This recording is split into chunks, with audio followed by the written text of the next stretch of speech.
శ్రీమాత్రే నమః.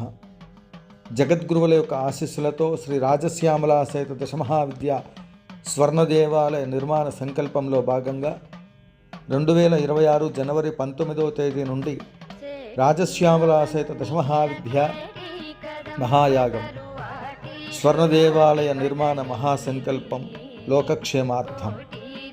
ఈ మహోత్తరమైన కార్యక్రమంలో ఈ సంవత్సరం మహాబలిపురంలో నిర్మితమవుతున్న 16 అడుగుల రాజశ్యామల అమ్మవారి యొక్క విగ్రహ ఆవిష్కరణ, చరప్రతిష్ఠ, ఆలయం నిర్మాణంలో ప్రతిష్ఠించే మూర్తికి రాజశ్యామల యాగం, ఈ సంకల్పం, స్వర్ణాలయ నిర్మాణంలో భక్తులందరూ కూడా మీ వంతు విరాళములు అందించి 11 లక్షల కొబ్బరికాయలతో దశమహావిద్యాయాగం, 11 కోట్ల కుంకుమార్చన ఈ కార్యక్రమంలో అందరూ భాగస్వాములు కాగలరు.